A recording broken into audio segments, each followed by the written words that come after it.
नमस्कार दोस्तों, स्वागत है आप सबका भद्रा आईएएस एकेडमी में। आज का डेट है 24 जनवरी 2023 एंड डेली के करंट अफेयर्स के न्यूज डिस्कशन में मैं शुभदीप आप सभी का स्वागत करता हूं। आगे बढ़ने से पहले डाउनलोड जरूर कर लीजिएगा इस पीडीएफ को अगर आप चाहो तो। From the comment description session में इसका लिंक दिया हुआ रहेगा, पीडीएफ डाउनलोडिंग का लिंक दिया हुआ रहेगा। चलिए एक इंफॉर्मेशन अगेन आप सबको जो कल शेयर किया गया था वो आज भी शेयर कर देता हूं that if you want to subscribe to this very sessions, that is we are providing current affairs booklet for Assam perspective as well as from the national current affairs section, right? So basically what we do here is that हम लोग यहाँ पे current affairs national compilation as well as Assam current affair compilation plus 600 MCQs जो कि specifically Assam static portion को focus करेगा, उसको हम आपके सामने प्रेजेंट कर रहे हैं। So if you at all want, what you can do is like you can directly contact on to these numbers. Yes, यहाँ पे जो नंबर्स आपको दिख रहे हैं, इन नंबर्स पे आप डायरेक्टली कॉन्टैक्ट करके बेसिकली इस हार्ड कॉपीज को अपने लिए ऑर्डर भी कर सकते हो। चलिए आगे बढ़ते हैं। और दोस्तों हाँ, और एक इंपॉर्टेंट न्यूज सबके लिए है that from the 3rd of February we are going to start current affair module sessions, right? जहां पे वेरियस करंट अफेयर्स की क्लासेस चलेगी, video recording classes, and these will be recorded classes that will be provided to you, right? And for that, if you at all want to get subscribe to that class as well, of course again this number pe you can contact and you will be getting access to this very session. Now इसमें कुछ मैं clarity आप लोग को बता देना चाहता हूं that outside students as well as our inside students, वैसे लोग who have already subscribed to the crash course, for them it will be absolutely free, but for them who have not subscribed to the crash course, whether they are from the students of Bhadra IAS Academy or they are outsiders, they can simply contact on to this number to get the subscription of this very session, which is available to you all at the price of just 299 rupees only. Alright, आगे बढ़ते हैं। So सबसे पहला यहाँ पे news देख लेते हैं IREDA, that is Indian renewable energy development agency limited के बारे में न्यूज में था। क्यों न्यूज में था? क्योंकि ministry of new and renewable energy ने विजिट किया है IREDA कॉर्पोरेट ऑफिस को और वहां पर बेसिकली रिव्यू किया है दैट ये कैसा काम कर रही है, परफॉर्मेंस क्या है, फ्यूचर रोड मैप क्या है REDA का, और इन इंटरैक्टिव सेशन भी कंडक्ट किया गया है REDA के एम्प्लॉइज के साथ। अब देखो, इंटरैक्टिव सेशन अगर डिप्लॉय किया गया है तो ऑफकोर्स एक फ्यूचर रोड मैप को देखते हुए ये सब किया गया। तो चलो वो सब क्या किया गया, भीतर के मैटर्स हम लोग को पता नहीं करना है उतना भीतर। हमें क्या पता करना है दैट ये IREDA ये है क्या, ये ऑर्गेनाइजेशन। यह एक पब्लिक लिमिटेड कंपनी है जिसको एस्टैब्लिश किया गया था 1987 में। ये साथ ही साथ ये एक मिनी रत्न कंपनी भी है गवर्नमेंट ऑफ इंडिया का। इनफैक्ट ये है under the administrative control of ministry of new and renewable energy. Just remember these points, these are the points which will ultimately is going to fetch you more marks, right? So yes, IREDA has been notified as public finance institutions, तो ये notify किया ही गया है under the Companies Act of 1956। At the same time इसको register भी किया गया as a non-banking financial entity under the Reserve Bank of India, right? इसका काम क्या क्या है? इसका काम है that कोई भी अगर स्पेसिफिक ऐसे प्रोजेक्ट चले जो कि हमारे देश में एनर्जी इलेक्ट्रिसिटी जनरेशन के रिलेटेड हो, रिन्यूएबल एनर्जी सोर्सेस के थ्रू, तो उसमें फाइनेंशियल सपोर्ट को प्रोवाइड करना पहली बात। तो साथ ही साथ जो एफिशिएंट एंड इफेक्टिव फाइनेंसिंग हो सके रिन्यूएबल एनर्जी में वो इंश्योर करना, राइट? इंक्रीज करना IREDA का share in the renewable energy sector by way of innovating financing mechanism and all.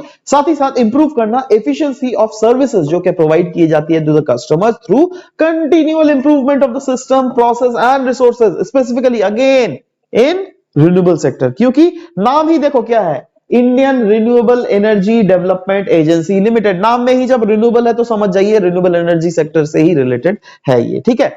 Next दोस्तों जो न्यूज हम लोग डिस्कस करने वाले वो है ABCD कैंपेन। ये क्या है भैया ABCD कैंपेन? देखिए इसका फुल फॉर्म है Akshaya big campaign for document digitisation. Now क्यों न्यूज में ये आ गया है? क्योंकि केरला का जो वायनाड रीजन है ना, वो पहला हमारा देश का डिस्ट्रिक्ट बन चुका है, देश का, जो क्या प्रोवाइड कर रही है आपका जाकर basic documentation facilities to all the tribal people under this ABCD campaign. So ABCD campaign जो है एक इनिशिएटिव है वायनाड डिस्ट्रिक्ट एडमिनिस्ट्रेशन का इंडिया में to provide basic documentation and facilities like जैसे Aadhaar card, ration card, birth certificate, death certificate, election ID card, bank account, health insurance, हर एक tribes को प्रोवाइड करना इसका काम है, right. Now since all the relevant department were brought under one roof, अब यहां इसमें क्या किया जाए, देखो आधार, राशन, बर्थ, डेथ, तो ये तो अलग अलग डिपार्टमेंट्स का काम है भाई। हर एक डिपार्टमेंट को एक ही जगह में लाया जा रहा है, तो इससे क्या हो रहा है दैट हर एक बेनिफिशियरीज को जो है ना हर दर दर की ठोकरें नहीं खानी पड़ रही है, हर एक ऑफिस में नहीं जानी पड़ रही है। एट द सेम जस्ट एक सिंगल विंडो सिस्टम प्रोवाइड किया जा रहा है एक ही रीजन में, दे कैन इजीली मतलब हर एक ऑफिसेज में इनको विजिट नहीं करना पड़ा, एक ही जगह से इनका काम हो जा रहा है, right. And apart from this other services जैसे income certificate, ownership certificate, age certificate, application for new pension and all, everything जो है इसी के अंदर एबीसीडी कैंपेन के अंदर इंश्योर किया जा रहा है, right. So just remember that reason, that Wayanad of Kerala, that has become the first thing, right. So या नेक्स्ट, हाँ, आयुष्मान भारत के साथ सीजीएचएस को कंबाइन किया जाएगा। CGHS stands for central government health scheme. Central government health scheme जो है ना, ये बेसिकली सेंट्रल गवर्नमेंट के एम्प्लॉइज के लिए है ना, और उनके डिपेंडेंट्स और बेनिफिशियरीज के लिए बेसिकली। अब इसको इंक्लूड किया जा रहा है into Ayushman Bharat digital mission के साथ। और इसका एम क्या है? इसका एम है overall creating digital health identification of all the central government health scheme के बेनिफिशियरीज, है ना, जिससे अब देखो इनका जो भी डेटा है ना सब कुछ डिजिटल कर दिया जाएगा। इससे ऑफ कोर्स इसका रिकॉर्ड मेंटेनेंस के लिए भी काफी ज्यादा मदद मिलने वाली है। कहा जा रहा है सो फार अराउंड 100 मिलियन हेल्थ रिकॉर्ड्स को ऑलरेडी लिंक किया जा चुका है, right, through this services of Ayushman Bharat digital mission, right. And CGHS की अगर बात करें, इसको स्टार्ट किया गया था 1954 में, जिसका एम था कॉम्प्रिहेंसिव हेल्थ केयर प्रोवाइड करना टू सेंट्रल गवर्नमेंट के हेल्थ के एम्प्लॉइज तो है ही, बट साथ ही साथ सेंट्रल गवर्नमेंट के पेंशनर्स एज वेल एज उनके डिपेंडेंट एंड फैमिली मेंबर्स के लिए, ठीक है। इनफैक्ट स्कीम जो है करंटली कवर करता है 4 मिलियन से भी ज्यादा beneficiaries from around 75 cities, right. Next news दोस्तों हम लोग डिस्कस करने वाले आज की क्लास में, वो है पीएम किसान को लेकर। नाउ सेंटर कहा जा रहा है, न्यूज में इसलिए था क्योंकि सेंट्रल गवर्नमेंट इनकम सपोर्ट जो है ना फार्मर्स को, जो कि पीएम किसान के अंडर दिया जाता है 6,000 रुपीज, उसको बढ़ाकर 8,000 रुपीज कर देने वाली है, राइट। तो इसी के लिए ये न्यूज था। पीएम किसान स्कीम लॉन्च किया गया था फरवरी 2019 को। ये एक सेंट्रल सेक्टर स्कीम है जिसमें 100% फंडिंग सेंट्रल गवर्नमेंट ही करती है, government of India, right. Now ये इंप्लीमेंट किया जाता है by ministry of agriculture and farmer welfare, और इसका मेन एम यही है दैट कैसे फाइनेंसिंग को सपोर्ट किया जा सके। In fact small and marginal farmers का जो फाइनेंशियल नीड्स है ना उनको सपोर्ट किया जा सके, जिससे इंश्योर किया जा सके proper crop health and appropriate yield commensurate the anticipation farmer। अच्छा, मतलब ओवरऑल देखो मेन एम तो यही है that financial needs small and marginal farmers क्या होते हैं, पता है आपको? पता है एग्रीकल्चर सर्वे ऑफ इंडिया अगर रिसेंटली देख लीजिएगा, उसमें क्लियरली डिफाइंड किया गया है 1.5 हेक्टेयर से अगर कम लैंड एवरेज हो कोई भी फार्मर्स का, they will be coming under the small and marginal farmers. अब अगर हमारे देश में स्मॉल एंड मार्जिनल फार्मर्स की संख्या देख लीजिए बहुत ज्यादा है, राइट। तो उनको ये बहुत एक अच्छा इनिशिएटिव है। इनफैक्ट सरकार का भी तो एम था ना दैट आने वाला 2022-23 तक किसानों का इनकम को डबल कर देना है। तो these are the we can say that yes these are the initiatives to make, I mean जो सपना जो देखा था सरकार ने दैट किसानों की आमदनी को डबल करने का, वो एक पूरा कहीं ना कहीं होता हुआ दिख रहा है। Next 13th amendment to Sri Lankan constitution, ये बहुत ज्यादा न्यूज में, क्योंकि इंडिया ने फिर से रीआइटरेट किया था, देखो भाई ये जो 13th अमेंडमेंट एक्ट है ना ऑफ श्रीलंका, वो ग्राउंड में एक्चुअली में इंप्लीमेंट होना चाहिए, क्योंकि ये 13th अमेंडमेंट ओरिजिनली सर्टिफाई वैसे तो किया गया था 1987 में ही, जिसमें बोला गया था दैट देखो श्रीलंका ऐसी है ना, तो श्रीलंका का नॉर्थ पार्ट और ईस्टर्न पार्ट जो है ना, यहाँ पे तमिल माइनॉरिटी ग्रुप्स रहती है, राइट। अब इसके थ्रू जो है ना, इस अमेंडमेंट के थ्रू बोला गया था Tamil will be one of the Sri Lanka का official language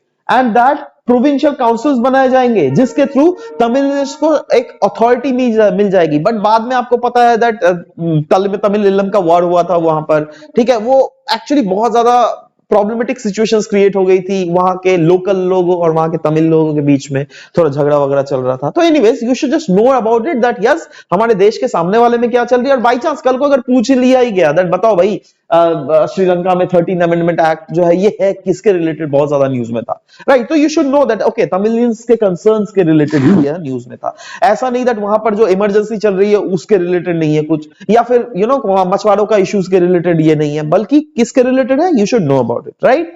okay, next exercise cyclone. Now exercise cyclone recently news में, क्योंकि पहला ever joint exercise carry out किया गया from between the special forces of Indian army और इजिप्शियन। जी हाँ दोस्तों, यहां पे इजिप्शियन आर्मी लिखा हुआ है, राइट। और इसकी का नाम है एक्सरसाइज साइक्लोन 1, राइट, जो क्या प्रोग्रेस है इन जैसलमेर ऑफ राजस्थान। नाउ 2019, अब देखो ये तो समझ गए दैट एक्सरसाइज साइक्लोन 1 किन किन के बीच में, इंडियन आर्मी और इजिप्शियन आर्मी के स्पेशलाइज्ड फोर्सेस के बीच में, राइट, ये क्लियर हो गया। अब इसी के रिलेटेड एक दूसरा न्यूज था दैट 2019, मतलब न्यूज का ही पार्ट था दैट 2019 में इंडिया ने पहला एवर जॉइंट एक्सरसाइज कैरी किया था with the African countries and that was AFINDEX. याद रखना, AFINDEX, Africa India field training exercise 2019, right, जिसमें अराउंड 17 कंट्रीज से भी ज्यादा कंट्रीज ने पार्टिसिपेट अराउंड किया, around 17 countries if I am not wrong. ठीक है, तो ये देखो यहां से दो आपको न्यूज बन जा रहा है, एक तो एक्सरसाइज साइक्लोन 1, एक है एफिंडेक्स 19, राइट। तो आ जाते हैं एमसीक्यूज में दोस्तों। अच्छा, एमसीक्यूज की अगर बात करें, कल का एमसीक्यू जो हम लोगों ने पूछा गया था वो यह था दैट लेपर्ड 2 टैंक के रिलेटेड, तो correct answer was very much easy था, बहुत इजी था, जर्मनी। आज का जो क्वेश्चन है वो ध्यान से देखिएगा, with reference to Indian Renewable Energy Development Agency Limited, that is IREDA, which of the following statement is or are correct? पहला, ये एक पब्लिक लिमिटेड गवर्नमेंट कंपनी है। दूसरा, ये एक नॉन बैंकिंग फाइनेंशियल कंपनी है, राइट। आपको करेक्ट ऑप्शन बोलना है, one only, two only, both या फिर नन। नीचे कमेंट सेक्शन में बिल्कुल अपने आंसर्स लिखिएगा। Will be waiting for your answer to come up. This was all about the discussion for today's class guys. Thank you very much for discussion.